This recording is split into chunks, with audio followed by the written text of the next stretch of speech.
ஹே guys, நான் ஷம்க். Welcome back to another video. இதில் ஒரு 55 வருஷத்துக்கு முன்னாடி முதல் முறையாக மனுஷங்க பூமியோட ஒரே நிலாவில் வந்து காலடி எடுத்து வைக்கிறாங்க. அது மட்டும் இல்லாமல் மூன் லேண்டிங் பார்த்தீங்கன்னா அந்த ஒரு தடவை தான் நடந்துச்சான்னு கேட்டிங்கன்னா கண்டிப்பாக இல்லை, கிட்டத்தட்ட 6 தடவை நடந்திருக்கு. பட் என்ன ஒரு விஷயம்னா அந்த 6 தடவையுமே அமெரிக்கா மட்டும்தான் அவங்களோட சிட்டிசன்ஸை வந்து அவங்களோட ஆஸ்ட்ரானாட்ஸை வந்து நிலாவில் மூணில் லேண்ட் பண்ணியிருக்காங்க. பட் இதை தாண்டி வேறு எந்த நாடுமே இதுவரையும் மூணில் லேண்ட் பண்ணது இல்லையான்னு கேட்டிங்கன்னா கண்டிப்பாக இல்லை. மனுஷங்களே எந்த நாடுமே இதுவரையும் மூணில் அமெரிக்காவை தவிர எந்த நாடுமே லேண்ட் பண்ணதில்லை. பட் இப்போ ரீசெண்ட் டைம்ஸ் பார்த்தீங்கன்னா இந்தியா பல சாதனைகளை ஸ்பேஸ் சம்மந்தமாக படைச்சிட்டு இருக்காங்க. ஸோ இந்தியாவால் மூன் லேண்டிங் பண்ண முடியுமா, இல்லை உண்மையிலே மூன் லேண்டிங் பற்றி ஏதாவது பிளான் வச்சுருக்காங்களா, ஒருவேளை அந்த பிளான் இருந்துச்சுன்னா அது எப்போ நடக்க போகுது அப்படின்றத பற்றி தான் நீங்கள் நம்ம வீடியோவில் பார்க்க போகிறோம். So Indian astronauts on moon பாசிபிளா இல்லையா? ஸோ அதுக்கான ஆன்சர் இன்றைக்கி நம்ம வீடியோவில் இருக்குது. வாங்க வீடியோக்குள்ள போகலாம்.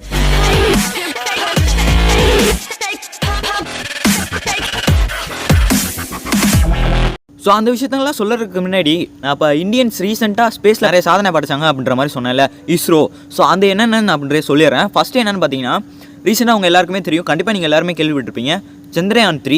ஸோ சந்திரயான் 3 வந்து சக்ஸஸ்ஃபுல்லாக லூனார், அதாவது மூனோட சவுத் பூலில் வந்து தென் துருவத்தில் வந்து சக்ஸஸ்ஃபுல்லாக லேண்ட் பண்ணிட்டாங்க. ஸோ அது மூலயமா நிறைய விஷயங்கள் இந்த உலகத்துக்கே அது மூலியமாக மூனை பற்றி தெரிய வந்துச்சு. பட் அதை பற்றி நான் இன்னொரு வீடியோ போடலான்னு இருக்கேன். அது போடலாமா இல்லையா அப்படின்றத பற்றி கமெண்ட் பாக்ஸில் கமெண்ட் பண்ணுங்கள். அது மட்டும் இல்லாமல் இன்னொரு சாதனையும் இந்தியன்ஸ் ரீசெண்டாக படிச்சிருந்தாங்க. என்னென்னு பார்த்தீங்கன்னா ஆதித்யா L1, அதாவது ஆதித்யா L1 அப்படின்ற ஒரு சேட்டலைட்டை வந்து பூமியிலேருந்து கிட்டத்தட்ட 15 லட்சம் கிலோமீட்டர் 1.5 மில்லியன் கிலோமீட்டர் தள்ளி அந்த சேட்டலைட்டை நிறுத்தி, அதாவது இது எதுக்குன்னு பார்த்தீங்கன்னா நான் சிம்பிளாக சொல்லிடுறேன். ஆல்ரெடி இதை பற்றி ஒரு வீடியோ போட்டிருக்கேன், அந்த வீடியோ வேணால் கார்ட்ஸில் கொடுக்குற மாதிரி பாருங்கள். இருந்தாலும் நான் சிம்பிளாக சொல்லிடுறேன். என்னென்னு பார்த்தீங்கன்னா இந்த சேட்டலைட் எதுக்குன்னா சூரியன் இருக்குல்ல, சன். ஸோ சூரியனோட அட்மாஸ்பியரில் பல லேயர்ஸ் இருக்குது, அதாவது குரோமோஸ்பியர், ஃபோட்டோஸ்பியர், கொரோனா அப்படின்ற மாதிரி பல லேயர்ஸ் இருக்குது. ஸோ அந்த லேயர்ஸை பற்றி ஆராய்ச்சி பண்ணுறதுக்காக தான் ஆதித்யா L1 அப்படின்ற ஒரு சேட்டலைட்டை வந்து இந்தியா அனுப்புனாங்க. ஸோ அதையும் சக்ஸஸ்ஃபுல்லாக அவங்க நினச்ச இடத்துலேயே போய் நிறுத்திட்டாங்க. ஸோ அது ஒரு மிகப்பெரிய சக்ஸஸாக இப்போ ரீசெண்ட் டைம்ஸில் இஸ்ரோக்கு இருந்துச்சு. ஸோ சொல்லுவாங்க ஒரு காலத்தில் வந்து இந்தியன்ஸ்லாம் சைக்கிள் தள்ளிட்டு இருந்தப்போ வந்து அமெரிக்கா வந்து மூணில் வந்து மனுஷனை லேண்ட் பண்ணாங்க அப்படின்ற மாதிரி. இப்போ பார்த்தீங்கன்னா அமெரிக்காவுக்கு போட்டியாக இஸ்ரோ வந்து பல சாதனைகளை படைச்சிட்டு இருக்காங்க. ஸோ இப்போ நான் ரெண்டுமே சொன்னேன்ல, அது ரெண்டுமே பார்த்தீங்கன்னா இந்தியா ரீசெண்ட் டைம்ஸில் பண்ண சாதனை.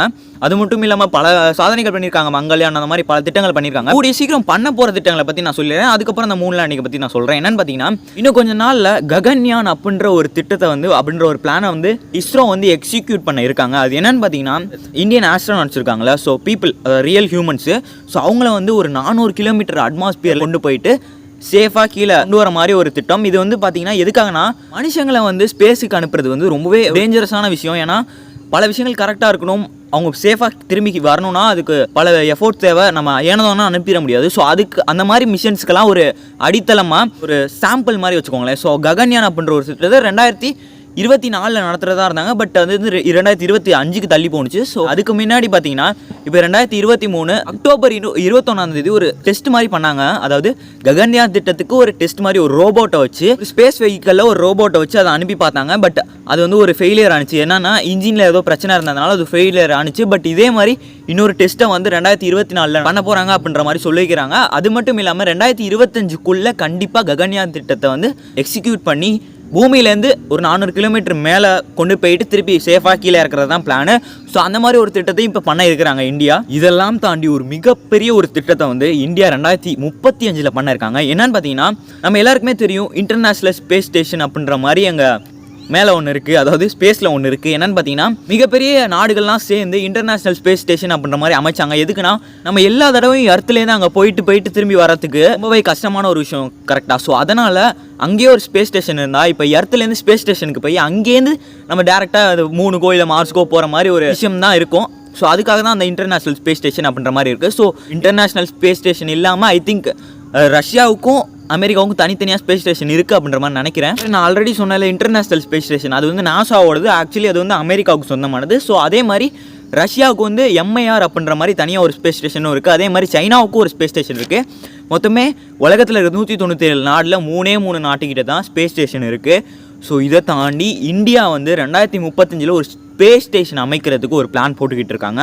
ஸ்பேஸ் ஸ்டேஷனுக்கு பேர் என்னன்னு பார்த்தீங்கன்னா பாரதிய அந்தரிக்ஷா ஸ்டேஷன் அப்படின்ற மாதிரி ஒரு ஸ்டேஷனை 2035 அமைக்கிறதுக்காக பிரதமர் மோடி அவர்கள் வந்து ஆலோசனை பண்ணிடுறாருன்னு நினைக்கிறேன் ரீசெண்டாக. அது மட்டும் இல்லாமல் அந்த மீட்டிங்கில் வந்து பல விஷயங்கள் பேசினாங்க. என்னென்னு பார்த்தீங்கன்னா இப்போ நம்ம இந்தியன்ஸ் இருக்காங்களா, ஸோ ஸ்பேஸில் நல்லாவே சாதிச்சுட்டு வராங்க ரீசெண்ட் டைம்ஸில். ஸோ அதனால் 2035 அந்த அந்தரிக்ஷா ஸ்டேஷனை வந்து அமைச்சதுக்கப்புறம் வீனஸுக்கும் மார்ஸுக்கும் பல பிளான்ஸை வந்து அதாவது இப்போ மங்கள்யான் அமைச்சாங்களே, ஸோ அந்த மாதிரி பல திட்டங்களை வந்து மார்ஸை நோக்கி வீனஸை நோக்கியும் செயல்படுத்துங்க அப்படின்ற மாதிரி மோடி அவர்கள் வந்து ஒரு சயின்டிஸ்டுக்கிட்டலாம் சொன்னாங்க அப்படின்ற மாதிரி ஒரு நியூஸ் வந்துச்சு. அது மட்டும் இல்லாமல் அந்த மீட்டிங்கில் தான் ஹியூமன்ஸ் ஆன் மூன், அதாவது ஹியூமன்ஸ் ஆல்ரெடி வச்சுருக்காங்க, பட் இந்தியன் ஆஸ்ட்ரோனாட்ஸ், அதாவது இந்தியாவை சேர்ந்த ஆஸ்ட்ரோனாட்ஸ் மூன்ல தரையிறங்க போகிறதுக்கான ஒரு விஷயத்தை பற்றியும் டிஸ்கஸ் பண்ணாங்க அப்படின்ற மாதிரி ஒரு விஷயத்த சொன்னாங்க. அது என்னன்னு பார்த்தீங்கன்னா, ஸோ நான் ஆல்ரெடி சொன்னல இன்ட்ரோலே, அதாவது அமெரிக்கா தான் முதல்ல ஹியூமன்ஸை வந்து மூணில் லேண்ட் பண்ணாங்க அப்படின்ற மாதிரி. ஸோ அவங்க 6 தடவை பண்ணியிருக்காங்க. அதுவும் 1969 72 கிட்டத்தட்ட 6 தடவை ஹியூமன்ஸை வந்து மூணில் லேண்ட் பண்ணியிருக்காங்க. பட் அதை தாண்டி எந்த நாடுமே இது வரையும் லேண்ட் பண்ணல. அமெரிக்கா வந்து 1969 ஜூலை 21 நம்ம இந்தியன் டைம் படி புதன்கிழமை காலையில் 8:56 அப்போ முதல்ல ஹியூமன்ஸ் வந்து அமெரிக்கா சார்பாக அங்கே இறங்குறாங்க மூணில். ஸோ அதுக்கப்புறம் ஹிஸ்ட்ரி நெவர் ரிப்பீட்ஸ் அப்படின்ற மாதிரி அமெரிக்காவுக்கு அப்புறம் எந்த நாடுமே, சில நாடுகள் ட்ரை பண்ணாங்க, பட் அது எல்லாமே ஃபெயிலியரில் தான் முடிஞ்சிச்சு. ஸோ இதுக்கப்புறம் இந்தியா வந்து 2040, அதாவது 2035 அந்த ஸ்பேஸ் ஸ்டேஷன் அமைக்க போகிறாங்களா. ஸோ அதுக்கப்புறம் ஒரு 5 வருஷம் கழிச்சு 2040 சேர்ந்த ஆஸ்ட்ரோனாட்ஸை மூணில் வந்து தரையிறக்கிறதுக்கான ஒரு பிளானை போட்டுட்ருக்காங்க அப்படின்ற மாதிரி ஒரு விஷயமும் வெளியில் வந்திருக்கு. அதே தான் அங்கே அந்த மீட்டிங்லேயும் பிரதமர் மோடி அவர்கள் வந்து இஸ்ரோ சயின்டிஸ்ட்கிட்ட வந்து டிஸ்கஸ் பண்ணாங்க அப்படின்ற மாதிரியும் ஒரு நியூஸ் வெளியில் வந்துச்சு. So if everything cos well, அதாவது எல்லாமே நல்லா போணுச்சுன்னா கண்டிப்பாக இந்தியா வந்து அகைன் ஹிஸ்ட்ரியை ரிப்பீட் பண்ணுவாங்க, அதாவது ஹிஸ்ட்ரி மேக் பண்ணுவாங்க. அதாவது 2035 இருக்கட்டும் 2040 இருக்கட்டும் ஒரு புது ஹிஸ்ட்ரியை உருவாக்குவாங்க இந்தியா.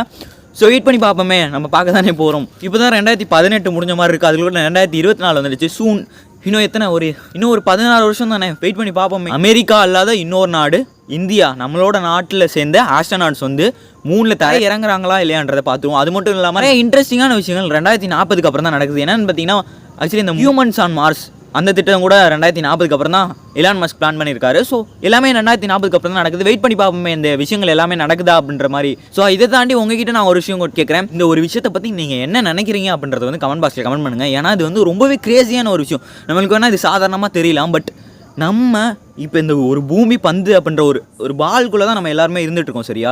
ஸோ இந்த பாலை தாண்டி வெளியில் ஒரு ஸ்பேஸ்ன்னு சொல்ல முடியாது, ஏன்னா ஸ்பேஸ்லேயே இல்லை ஆக்சுவலி அதுன்றது 3 தாண்டி தான் இருக்குது. ஆனால் அட்மாஸ்பியர் அவ்வளோ இருக்குது. பட் இருந்தாலும் இந்த பூமி பந்தை தாண்டி ஹியூமன்ஸ் வந்து ஒரு தடவை தான் அங்கே காலை வச்சுருக்காங்க. இன்னொரு தடவை அந்த ஹிஸ்ட்ரியை மேக் பண்ணுவாங்களா இந்தியா?